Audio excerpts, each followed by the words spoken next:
Pagising sa umaga, wala pang kape.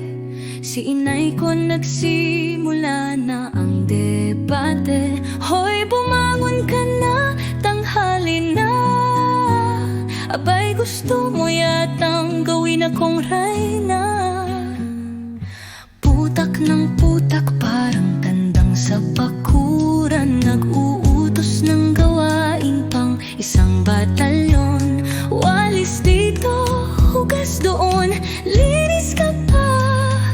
At huwag mong kalimutang itapon ng basura. Sinay bungangera sa umaga, parang alarm clock na walang humpay na bulyaw.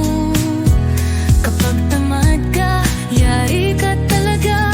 Ang sermon niya parang may background na suntok sa hangin pa. Pero sa gabi, ibang-iba siya. Mabait, malambing, parang di galit kanina. Kumain ka na ba, anak? Biglang tanong, pagkatapos mong ma-stress sa kanyang sermon. Kapag ang mga apo ay di naglilinis, si inay ko parang dragon na nag-iinit. Tigilan niyo yung cellphone, mga tamad. Baka makatikim kayo ng walis tingting agad. Tapos pag sinabi mong inay, gising ka na, abay ikaw pa ang masisisi.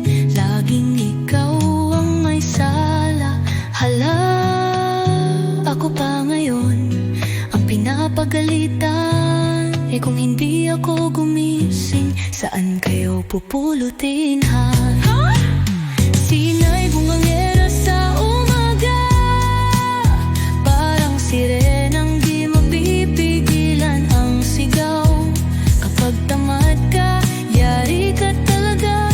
Ang tingin niya parang may kasamang kidlat at kulog pa. Pero sa gabi parang angil siya, nakangiti, may yakap pang kasama. Halika dito, anak, mahal kita. Pero kinabukasan, ayan na naman siya.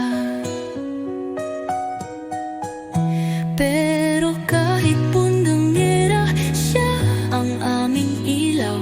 Sa bawat sermon, may pagmamahal na taglay. Kung wala si inay, siguradong magulo. Walang mag-uutos, walang magpapaalala ng todo. Siya ang boss, siya ang bida sa bahay namin. Siya ang reyna, kahit minsan scary, minsan deadly. Walang papalit sa kanyan. Si inay bungangera sa umaga, pero di namin siya'y pagpapalit. Mahal na mahal talaga. Sa sermon o lambing, siya'y nag-iisa. Inay ko na makulit, pero sobrang saya. Kahit minsan ay para siyang bagyo, sa puso namin siya ang pinaka-precious na ginto. Kaya kahit putak dito, sigaw doon, si inay pa rin ang aming #1 champion. Kaya sa lahat ng may si bossing. Pagdilat ko palang naririnig ko na boses ni inay, parang may megaphone siya. Hoy, gumising ka na, tamad kang bata. Ang araw sumikat na, ikaw tulog pa. Di pa tapos, may kasunod na agad. Walisin mo ang bakuran, hugasan ang platong nagkalat. Kapag tinamad ka, yari ka talaga. Isang tingin lang ni inay, para ka nang nanigas sa kapa. Si inay, ang bossing walang tatalo. Pag nag-utos siya, walang reklamo. Walis laba plansa, walak naka-line up na.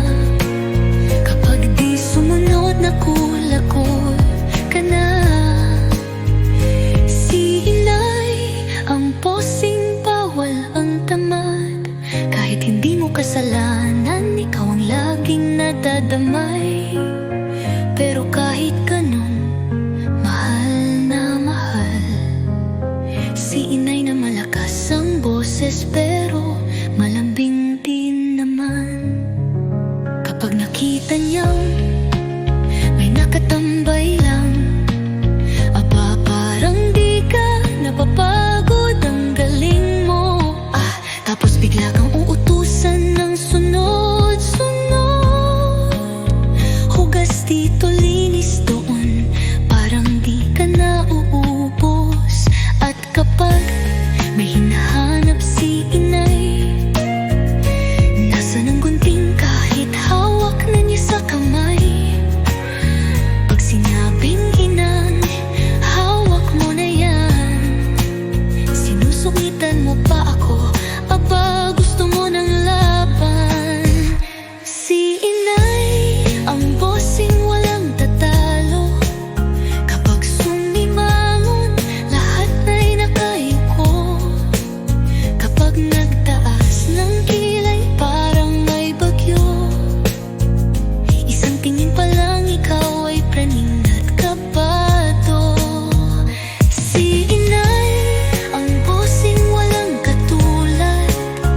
Isang sermon niya lagpas 30 minutes agad. Pero pag kalma na, biglang iba. May pa, merienda pa, may kasamang yakap pa. Pero kahit ganyan, si inay ko, siyang superhero ng pamilya ko. Kahit nagbubunganga, halagang sobra. Sa tuwing may sakit ka, siya ang nag-aalaga. Pag wala si inay, ang lungkot ng bahay. Walang maiyay, walang nag-uutos ng sabay-sabay. Kaya kahit minsan siya ay masungit, siya pa rin ang reyna, di pwedeng palitan kahit saglit. Final ay ang bossing di mapantayan. Kahit ang tsinelas niya may sarili.